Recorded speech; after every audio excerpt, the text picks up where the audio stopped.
লোভ আপনার অন্তরের আরো একটা শত্রু। দেখতে গেলে এটা একটা শব্দ, একটা সংস্কৃত শব্দ, লব ধাতু থেকে উৎপন্ন হয়েছে। এর অর্থ কিছু লাভ করা। কিছু লাভ করা অনুচিত নয়, আরো কিছু লাভ করাও অনুচিত নয়, কিন্তু সব থেকে বেশি আমিই লাভ করব, আমি আরো চাই, আরো বেশি চাই, আরো বেশি পেতে চাই, এটাই হলো লোভ। আর এই লোভ যখন গ্রাস করে তখন আপনি যা পেতে চান, সে ধনই হোক বা মানই হোক, তা অর্জন করার জন্য মানুষ যে কোনো স্তরে পৌঁছে যেতে পারে। যদি মানুষ ধন অর্জন করতে চান তাহলে তার জন্য তারা অধর্মের পথেও চলতে পারেন। যদি সম্মান অর্জন করতে চান তাহলে অন্য মানুষকে ছোটও করতে পারেন। শেষ পর্যন্ত আপনার এটা মনে হতে পারে যে যদি একটু অল্পই প্রাপ্ত করতাম, কিন্তু ভালোবেসে প্রাপ্ত করতাম, এই জীবন আরো অনেক বেশি সুখী হতো। লোভ আপনার জীবনে, আপনার মনে কখন যে প্রবেশ করবে সেটা আপনি জানতেও পারবেন না। তাই এটা চিনতে শিখুন আর তৎক্ষণাৎ জীবন থেকে বাইরে ফেলে দিন। যা কিছু লাভ করতে চান তা ভালোবেসে লাভ করুন, আর সেই ভালোবাসার সাথেই বলুন রাধা রাধা, রাধা রাধা। আপনারা হয়তো ভাবছেন কি আশ্চর্য ব্যাপার, প্রত্যেকবার আমি কথা শেষ হওয়ার পরে রাধা রাধা বলি।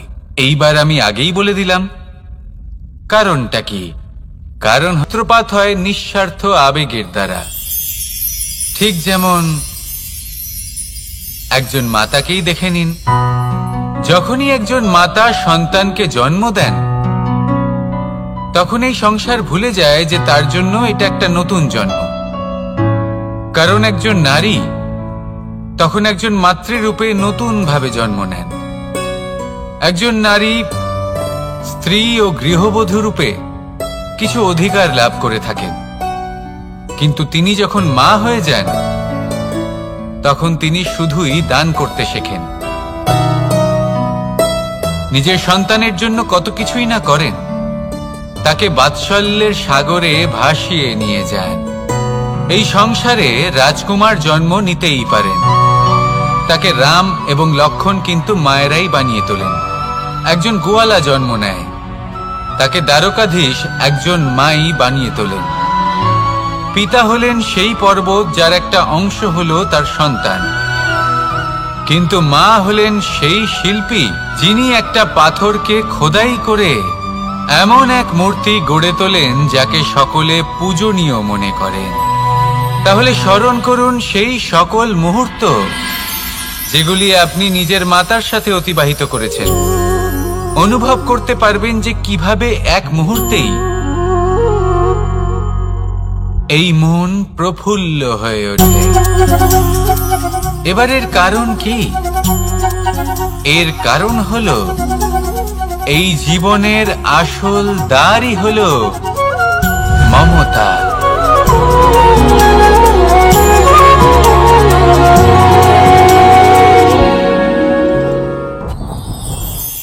যত শক্তিশালী এই মন তত শক্তিশালী এই শরীরও। সারথি শক্তিহীন হয়, দুর্বল হয়, তাহলে এই রথের কি হবে? এটা উচিত পথে চলতে পারবে না, উচিত গতিতে চলতে পারবে না, মন মতো স্থানে এটা পৌঁছতেও পারবে না। সেই জন্য মনের শক্তি অত্যন্ত প্রয়োজনীয়। এবার মনের শক্তি আমরা কোথা থেকে লাভ করি? দৃঢ়তার শক্তি থেকে। এবার এই শক্তি আমরা কিভাবে বাড়াতে পারি? আমরা প্রতিদিন কিছু নতুন স্থির করি, কিছু ছোট কিছু বড়, আর যেই আমরা নতুন কিছু পূর্ণ করি আমাদের মনের শক্তি বেড়ে যায়। আর যদি পূর্ণ না করতে পারি মনের শক্তি কমে যায়। একটা দেওয়ালের মতো ছোট ছোট ছোট ছোট শিলা আমরা একটার পর একটা স্থাপন করে একটা দেওয়াল তৈরি করি। এতগুলো পাথর যখন একত্রিত হয়ে যায় তখন এমন এক দেওয়াল তৈরি হয় যাকে ভাঙা প্রায় অসম্ভব হয়ে দাঁড়ায়। সেরকমই হয় মন এবং দৃঢ়তা। ছোট ছোট কাজ করে নিজের লক্ষ্য পূর্ণ করুন। এই লক্ষ্য যদি পূর্ণ হয় তবে মনের শক্তি বাড়বে। কিছুটা এইভাবে যে যত বড়ই বিপদ আসুক না কেন সেই বিপদ নিজে হার মেনে নেবে, কিন্তু আপনার মন ততটাই শক্তিশালী থাকবে। তাই মনের শক্তি বাড়াতে থাকুন, যাতে আপনি উচিত পথে চলতে পারেন, উচিত গতিতে চলেন আর মনোবাঞ্ছিত স্থানে পৌঁছতে পারেন।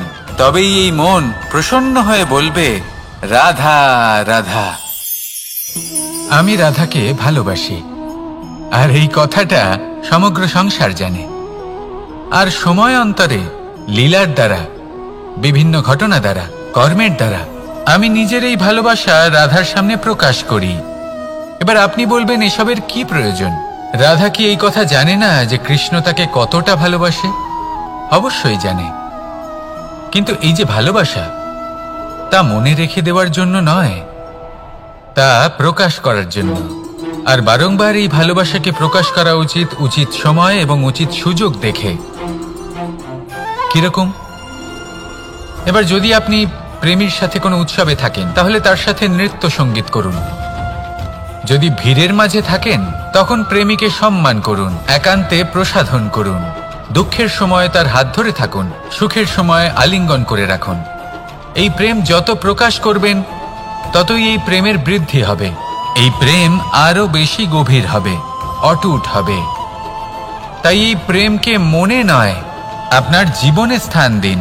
মন খুলে প্রকাশ করুন আর আমার সাথে ভালোবেসে বলুন, রাধা রাধা। গুরুত্বপূর্ণ একটা কথা আছে যা আপনার মনে রাখা উচিত। আপনার এই মানসিকতা, আপনার এই স্বপ্ন, তা যেন আপনার নিয়ন্ত্রণে থাকে। আপনার বন্ধ মুঠোয় যেন এর লাগাম থাকে, আপনি যেন এর প্রভু হন। যদি তা হয়, তবেই আপনি লাভবান হবেন। যদি এরা আপনাকে নিয়ন্ত্রণ করতে থাকে, যদি আপনার মুঠো খুলে যায়, না পথ আপনার নিয়ন্ত্রণে থাকবে, না মানসিকতা থাকবে, না স্বপ্ন নিয়ন্ত্রণে থাকবে। আর যদি তাই হয়, তাহলে আপনি আপনার ভবিষ্যৎ নষ্ট করে ফেলবেন।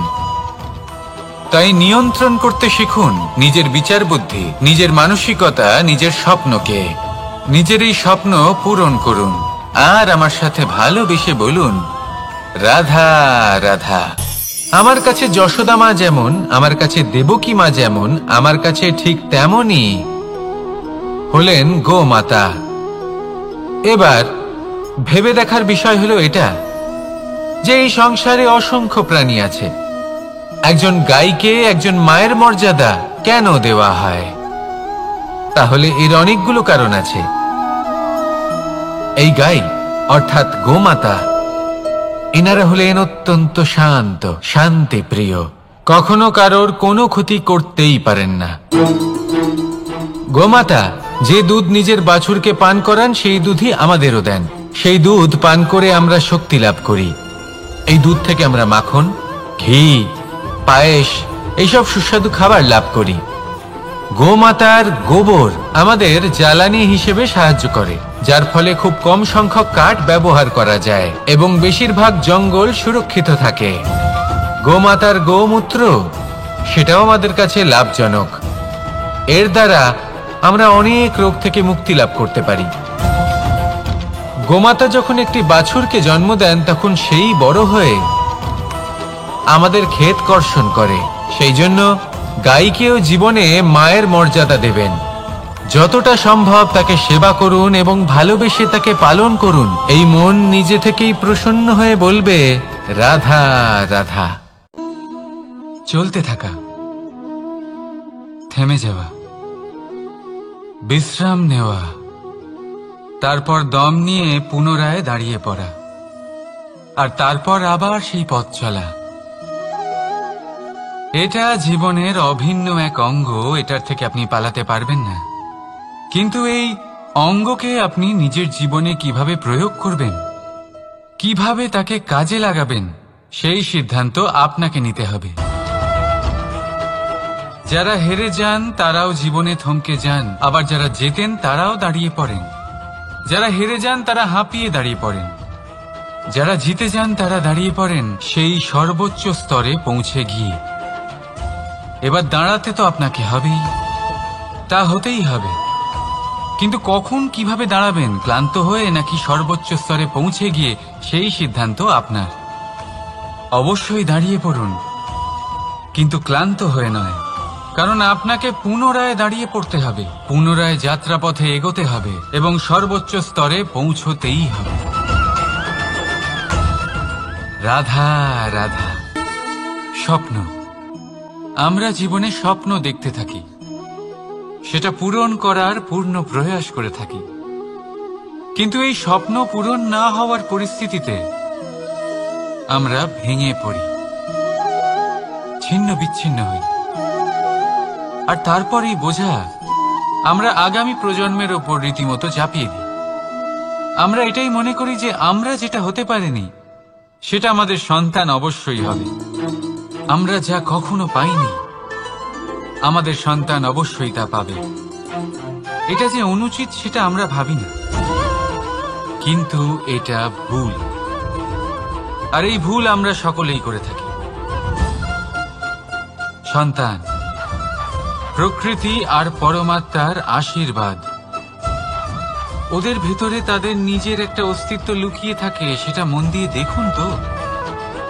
আপনি শুধু ওই সন্তানকে জন্ম দিয়েছেন, কিন্তু ওর জীবন আপনার নয়। তাই নিজের সন্তানের সাথে থাকুন, সময় কাটান, ওদেরকে ভালোবাসুন, সবসময় প্রেরণা দিন। কিন্তু প্রেরণা দিন ওর নিজের অস্তিত্বকে বাড়ানোর জন্য, ওর নিজের স্বপ্ন পূরণ করার জন্য, আপনার স্বপ্ন পূরণ করার জন্য নয়। ওদের অস্তিত্বকে পূর্ণাঙ্গে বৃদ্ধি পেতে দিন। রাধা রাধা। এই পুকুর দেখছেন আপনি? পুকুরের জল কখনো প্রবাহিত হয় না, একই স্থানে জমে থাকে। আর সেই কারণে কিছুদিন পর ময়লা হতে শুরু করে। কিন্তু তাও আমরা একে ত্যাগ করি না, আমরা তবুও একে পুজো করি। শুধুমাত্র এই কারণে নয় যে অতীতে সে আমাদের তৃষ্ণা মিটিয়েছে, কিন্তু এই কারণেও যে যদিও বা সে ভবিষ্যতে আমাদের তৃষ্ণা না মেটায়, কিন্তু প্রয়োজন হলে আগুন অবশ্যই নেভাতে পারে। ঠিক সেই রকমই হয় আমাদের সম্পর্ক, সম্পর্ক যা আমরা বহু বছর পরিশ্রম করে তৈরি করি, যে দরকার পড়লে আমাদের সহায়ক হয় কোনো না কোনোভাবে। সেই জন্য সম্মান করতে শিখুন এই সম্পর্কগুলিকে, শিখুন এই সম্পর্কগুলিকে অটুট রাখতে। কথায় কথায় এই সম্পর্কগুলিকে ভেঙে দিতে শিখবেন না। রাধা রাধা। বিষ, এই শব্দটা শুনলেই মনে অনেক কল্পনা জন্ম নেয়, আর আমাদের চারিদিক থেকে ঘিরে ধরে। তখন এই অহংকার আমাদের ছায়ার মতোই বিলুপ্ত হয়ে যায়। তাই সেই কারণে আপনার জীবনে সংকটের আগমন আপনার অহংকার নষ্ট করেই দেবে, কিন্তু তার জন্য সংকটের অপেক্ষা কেন করবেন? এই অহংকারকে বাড়তেই দেবেন না, উৎপন্ন হতেই দেবেন না। বিবেকের সুতো দিয়ে বেঁধে রাখবেন একে। দেখুন, আমি শ্রেষ্ঠ, এটা বিশ্বাস করতে কোনো আপত্তি নেই, কিন্তু শুধুমাত্র আমি শ্রেষ্ঠ আর কেউ নয়। এই আত্মসম্মান নয়, এ হলো অহংকার।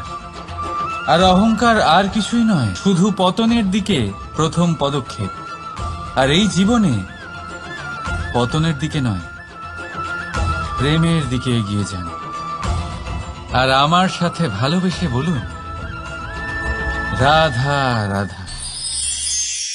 আপনি কি কখনো ফলে ফুলে পরিপূর্ণ বৃক্ষ দেখেছেন? তার ডালগুলো কিরকম স্বাধীনভাবে বেড়ে ওঠে, কিন্তু যদি এই ডালগুলো মূলের সাথে ঠিকভাবে যুক্ত না থাকে, সেই বৃক্ষের মূলগুলি গভীর না হয়, তাহলে কি হবে? তাহলে কি সে সেই সব সুবিধা পাবে? কখনোই নয়। সেই বৃক্ষের ডাল পড়ে যাবে, সেই বৃক্ষ ভূমিষ্ঠ হয়ে যাবে। ঠিক সেইভাবেই চিন্তা ভাবনার স্বাধীনতার আনন্দ আপনি তখনই আস্বাদন করবেন যখন আপনার শিক্ষা গভীর হবে। তাই স্বাধীন থাকুন দৃষ্টিভঙ্গিতে, কিন্তু যুক্ত থাকুন শিক্ষার সাথে। রাধা রাধা। সমাজ আমরা এই সমাজে বাস করি আর বহুবার একটা গুরুত্বপূর্ণ কথা ভুলে যাই। এই সমাজ আমরা সকলে মিলে তৈরি করি। সমস্ত সময় কাটিয়ে দিই এইটা ভাবতে ভাবতে যে এই সমাজ কি ভাববে, আমার কি করা উচিত, আমার কি ভাবা উচিত, কি পড়া উচিত, কোনটা সঠিক কোনটা ভুল। যদি আমি এটা করি তাহলে কয়েকজনের এটা মনে হবে না তো যে আমি খারাপ, যখন আমি তা নই। মনে ভয় উৎপন্ন হয় সেই কয়েকজন মানুষের জন্য। তার কারণ হলো আমরা আমাদের মনের কথা শুনতে পাই না, না শুনতে পাই, না বলতে পারি, আর না করতে পারি। সেই কয়েকজন মানুষের ভয় আমরা খারাপের বিরোধিতা করা ছেড়ে দিই। কিন্তু কখনো নিজেকে জিজ্ঞেস করুন, শেষ পর্যন্ত কারা এই কয়েকজন মানুষ? এই সংসারে প্রতিটি মানুষেরই নিজের আলাদা আলাদা ব্যক্তিত্ব আছে, আলাদা দৃষ্টিভঙ্গি আছে। তাই যদি আপনি এটা ভাবেন যে আপনি সবাইকে খুশি করতে পারবেন, তাহলে আপনি ভীষণ বড় ভুল করছেন। জীবনে কর্ম তাই করুন যাতে আপনার অন্তরাত্মা সন্তুষ্ট হয়, আর অন্তরাত্মা সন্তুষ্ট তখনই হবে যখন আপনার কর্ম শুভ হবে। তাই নিজের মনের কথা শুনে এই সংসারে শুভ কর্ম করতে থাকুন, তবেই এই সংসারের কর্মে আপনি সার্থক হবেন। রাধা রাধা। এই পাতাকে দেখুন, কত কোমল, কত শীর্ণ। যদি এর উপরে একটুও জোর খাটান বেঁকে যাবে। পাতা তো এরকমই হয়, একটু জোর খাটালেই তা বেঁকে যায় এদের নমনীয়তার জন্য। কিন্তু ওদের এই নমনীয়তার জন্য ঝড়ে বিপর্যয়ে ওরা ভেঙে পড়ার থেকে বেঁচে যায়। যদি এদের বদলে কোনো দৃঢ় বৃক্ষ হয়, তখন হাওয়ার তীব্র গতি সে সহ্য করতে পারে না, তার সম্মুখীন হতে পারে না, ভেঙে পড়ে যায় সে। ঠিক সেই রকমই হয় আমাদের সম্পর্ক। যদি এর মধ্যে সেই নমনীয়তা না থাকে, অহংকারের দৃঢ়তা থাকে, সেই সম্পর্ক নষ্ট হয়ে যায়। তাই আনুন এই নমনীয়তা আপনার সম্পর্কে, যাতে কাল যদি কোনো সমস্যা এসে দাঁড়ায়, এই সম্পর্ক যেন না ভেঙে যায়। একবার ওই আকাশের দিকে তাকান, সূর্য চন্দ্রকে দেখে নত হয়ে যায়, আর আমরা তো সাধারণ মানুষ। তাই সম্পর্ক নিচু করবেন না, সম্পর্কের সামনে নত হতে শিখুন। রাধা রাধা। প্রেম, আমরা সকলে প্রেম করি, প্রেম পাওয়ার চেষ্টা করতে থাকি।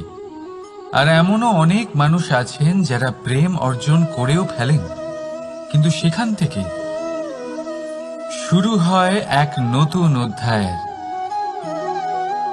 আচমকা দুই প্রেমীর কিছু অনুচিত বলে মনে হতে থাকে।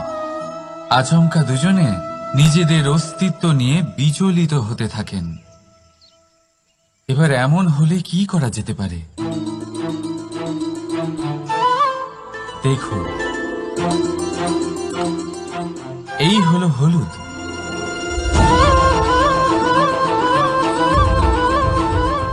আর এই হলো চুন।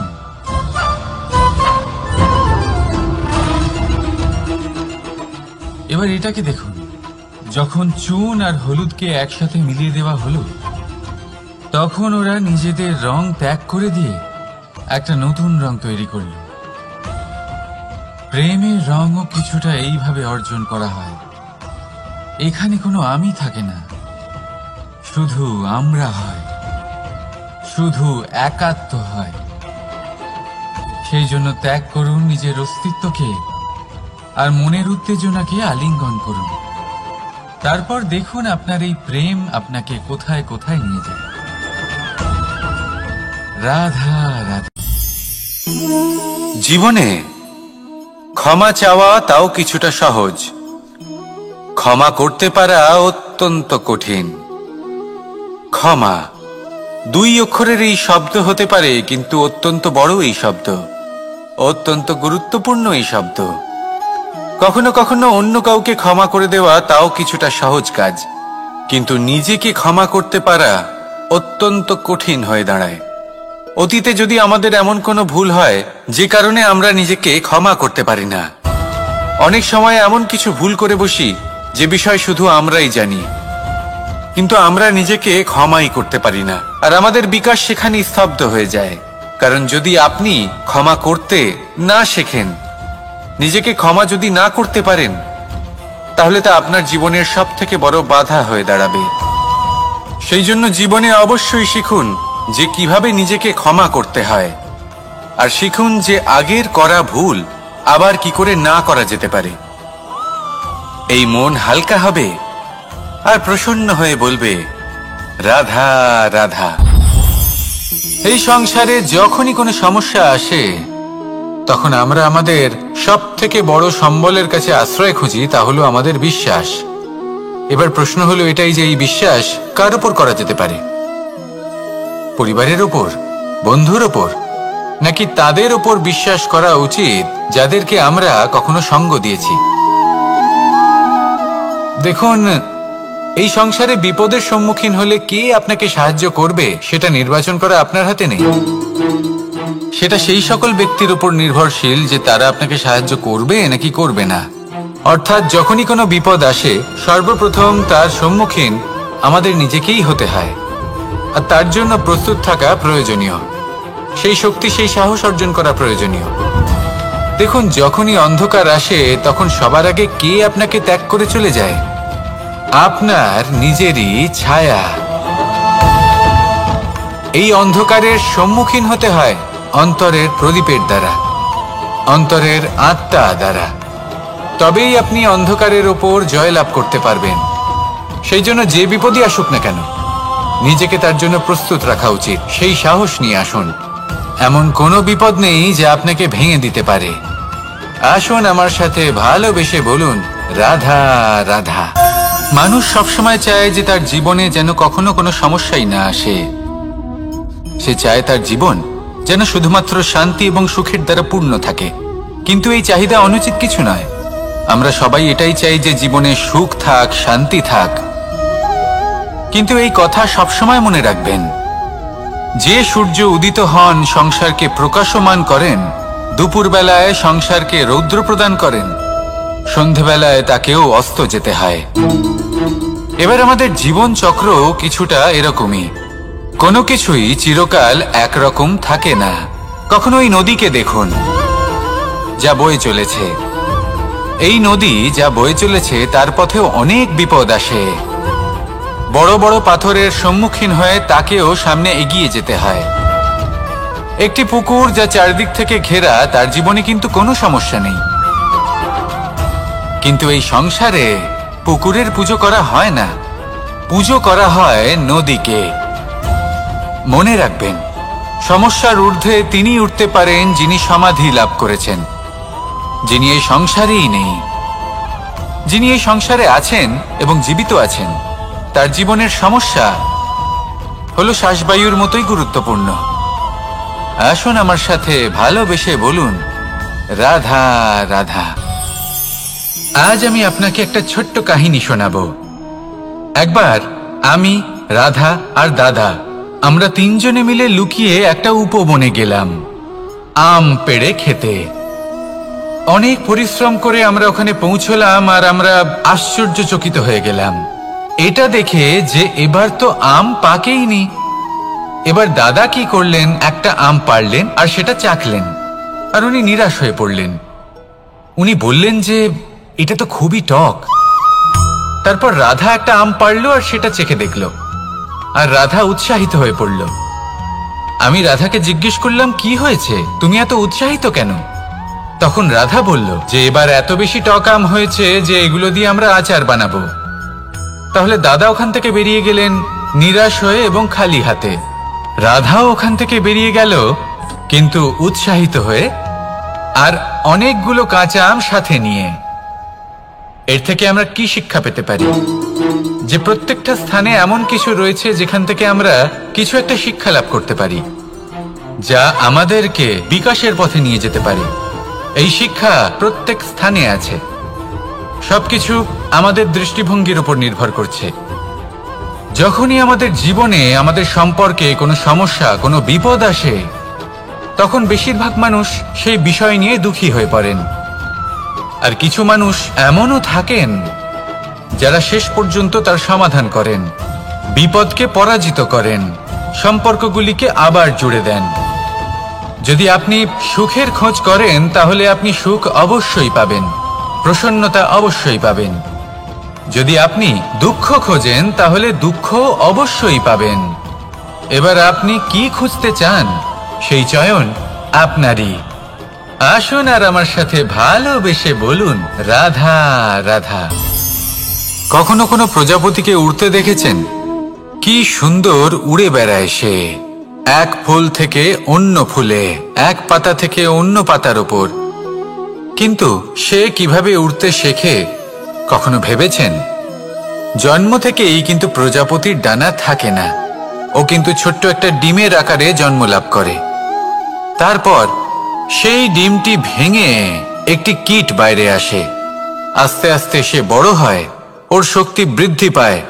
তারপর সে সেই কীট দশা ত্যাগ করে নিজের ডানাগুলি মেলে।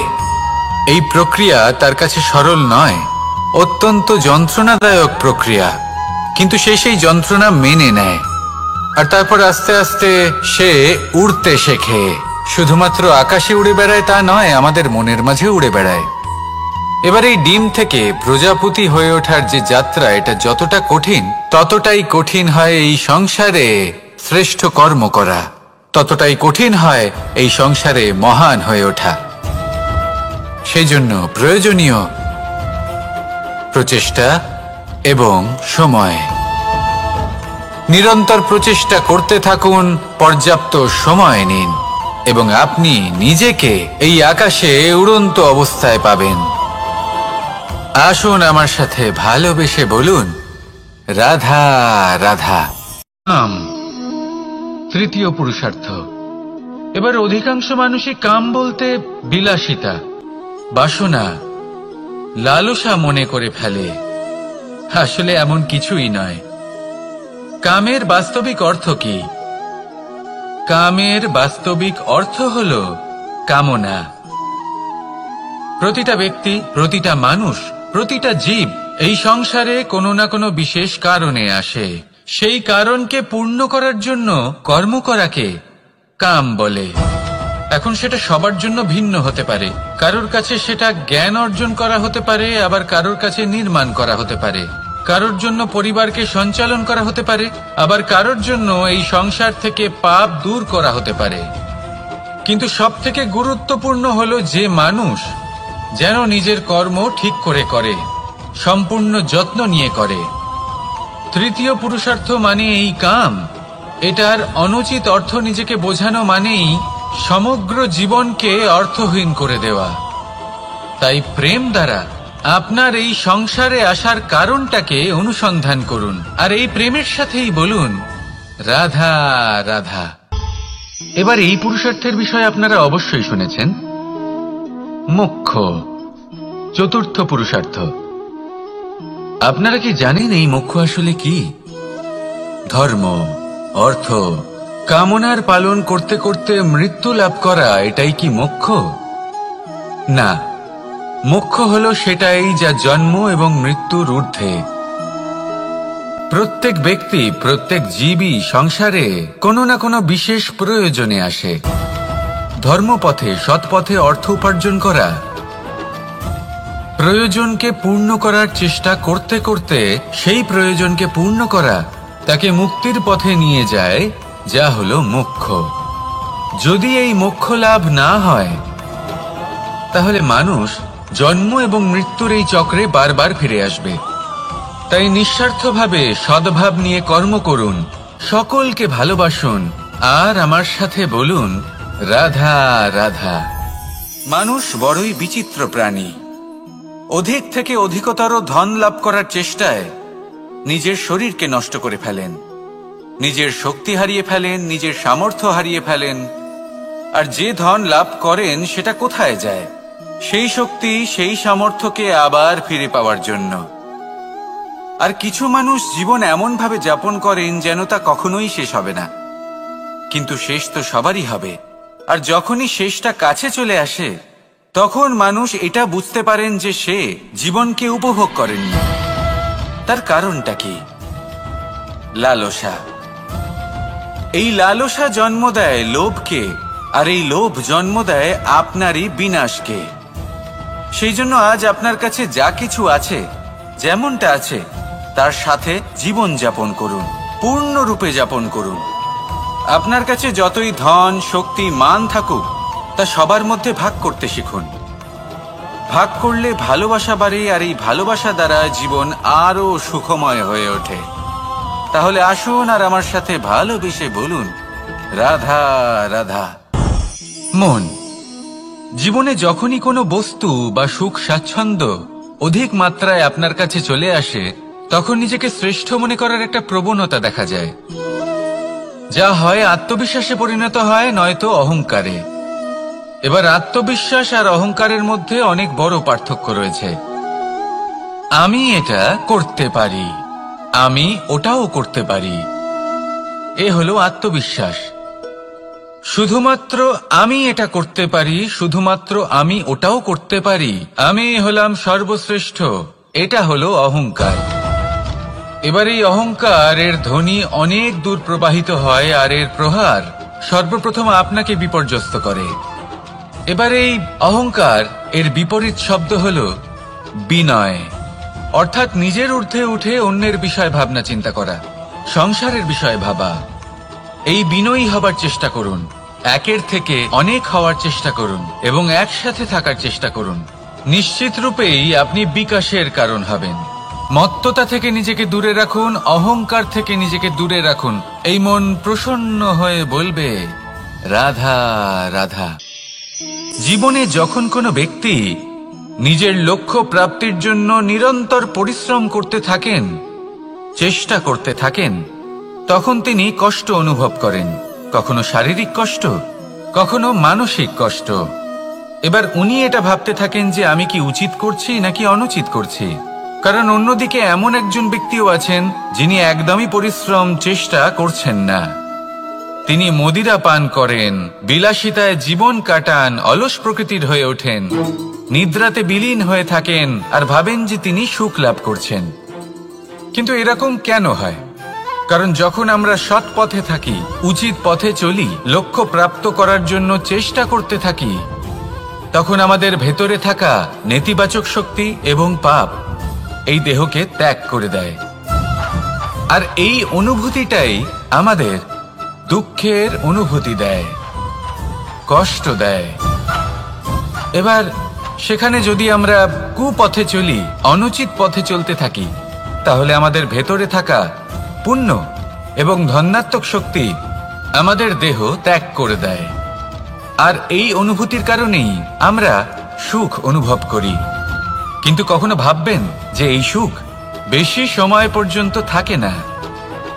সেই জন্য সবসময় মনে রাখবেন, যদি আপনি জানেন যে এটাই আপনার লক্ষ্য, এটাই উচিত পথ, শুভ পথ, তাতে নিরন্তরভাবে এগিয়ে যেতে চেষ্টা করতে থাকুন।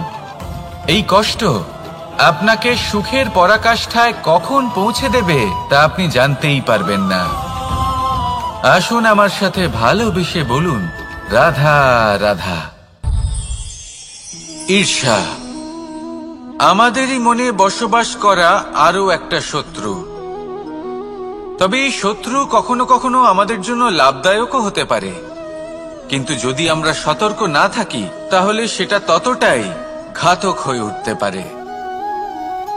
যদি আপনার কোনো প্রতিদ্বন্দ্বী থেকে থাকে যে এগিয়ে চলেছে, তাকে দেখে আপনার মনে ঈর্ষা উৎপন্ন হয়, আর ঈর্ষাবশত আপনি নিরন্তর চেষ্টা করতে থাকেন, পরিশ্রম করতে থাকেন সামনে এগোনোর জন্য, তাহলে তার দ্বারা আপনার বিকাশই হবে। কিন্তু যদি আপনি নিজের বিরোধীকে শেষ করতে দেওয়ার জন্য অগ্রসর হন, তাকে বিনাশ করার জন্য অগ্রসর হন, তাহলে এই ঈর্ষা প্রথমে আপনার বিনাশ অবশ্যই করবে। একটা কথা আছে, এটা পশু প্রবৃত্তি। আপনি শুধুই নিজের বিকাশের কথা ভাববেন। তিনিই হলেন প্রকৃত মানুষ, যিনি অন্য মানুষের জন্য প্রাণও দিতে পারেন। এই ঈর্ষা যদি আপনাকে বিকাশের পথে নিয়ে যেতে পারে তাহলে খুবই ভালো। যদি আপনাকে অন্য কাউকে বিনাশ করে দেওয়ার পথে অগ্রসর করে তাহলে তার থেকে দূরে থাকাই ভালো। যেমন ধরুন, আপনার কাছে একটা সূচ আছে যার দ্বারা আপনি ছেঁড়া কাপড়ও সেলাই করতে পারবেন বা অন্য কারোর পাত্রে ছিদ্রও করে দিতে পারবেন। আপনি কি চাইবেন, নিজের বিকাশ নাকি অন্য কারোর বিনাশ?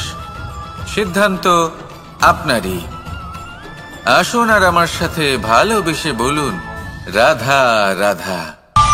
বিষ এবং অমৃত, এর ভিত্তিতেই সংসার চক্র চলতে থাকে। যখন সমুদ্র মন্থন হয়েছিল তখন এই দুই প্রাপ্ত হয়েছিল। প্রথমে বিষ পাওয়া গেল, তারপর অমৃত। জীবন মন্থন করলেও এগুলো লাভ করা যায়। এবার এই যে বিষ, তা হলো অমৃতের থেকে অনেক বেশি শক্তিশালী এবং সেই জন্যই অনেক বেশি ঘাতকও। এবার বোঝার চেষ্টা করি এই বিষ আসলে কি। যে কোনো বস্তু বা কোনো ভাব যদি মাত্রার থেকে বেশি পরিমাণে আপনার কাছে থাকে, প্রয়োজনের থেকে বেশি আপনার কাছে থাকে, তাহলে সেটা আপনার কাছে বিষ সমান হতে পারে। তা সে ধন হোক, শক্তি হোক, সম্মান হোক, ইত্যাদি ইত্যাদি। যদি আপনার কাছে এমন কিছু থেকে থাকে যা মাত্রার থেকে বেশি পরিমাণে আপনার কাছে আছে, তাহলে তাকে ভাগ করতে শিখুন। যদি আপনি ভাগ করতে শিখে যান তাহলে এই বিষই আপনার জন্য অমৃতে পরিণত হবে, আর তাদের কাছেও অমৃত সমান হয়ে উঠবে যাদের এই সাহায্যের প্রয়োজন। তাহলে ভাগ করে নিতে শিখুন আর আমার সাথে ভালোবেসে বলুন, রাধা রাধা।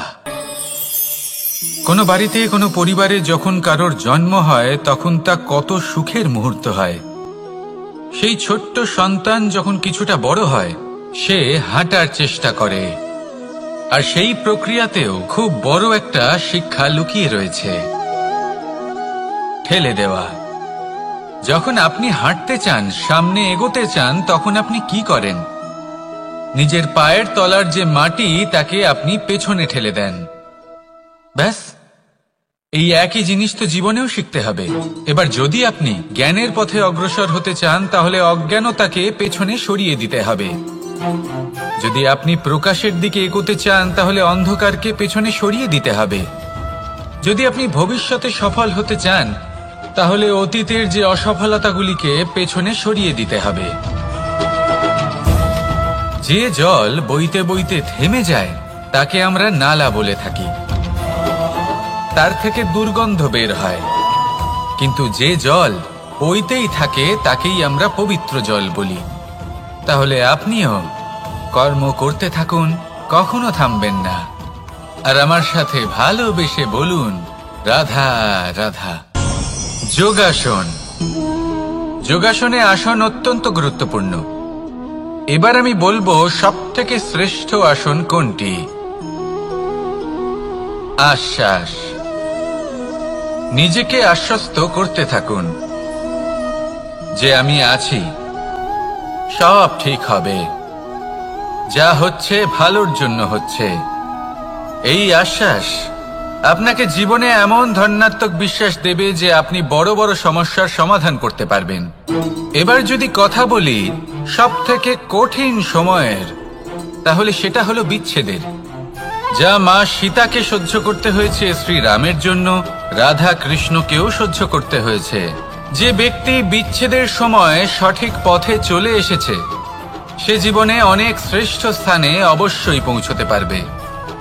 এবার যদি কথা বলি সবথেকে জরুরি এবং গুরুত্বপূর্ণ সময়ের, তাহলে সেটা হলো সংযোগ।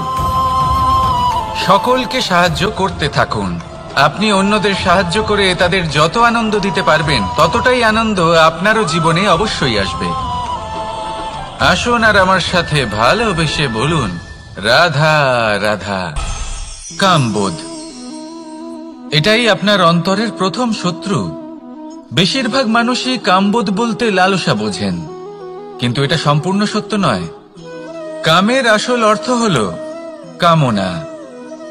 এটা খুবই সহজ ব্যাপার। মনুষ্য শরীর থাকলে, মানুষের মন থাকলে এই কামনা অবশ্যই থাকবে।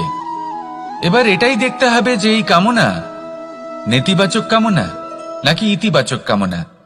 অন্য কারোর জিনিসে নজর দেওয়া, অন্য কোনো মানুষের উপর নজর দেওয়া, কোনো অনুচিত বস্তুর দিকে নজর দেওয়া, এই নেতিবাচক কামনা। আর এই দুষ্কামনা মানুষকে দিয়ে অপকর্ম করাবেই করাবে। তাই মনে রাখবেন, যে ব্যক্তি নিজের কামনাকে নিয়ন্ত্রণে রাখতে পারেন তিনি সঠিক পথেও থাকেন, সঠিক লক্ষ্যে পৌঁছতেও পারেন। যিনি কামনা নিয়ন্ত্রণে রাখতে পারেন না তিনি তার পথও হারিয়ে ফেলেন এবং লক্ষ্যচ্যুতও হন। তাই মনে রাখবেন, নিজের কামনাগুলিকে নিয়ন্ত্রণে রাখুন। কাম নামক এই শত্রুর ওপর বিজয় লাভ করুন। আর আমার সাথে ভালোবেসে বলুন, রাধা রাধা।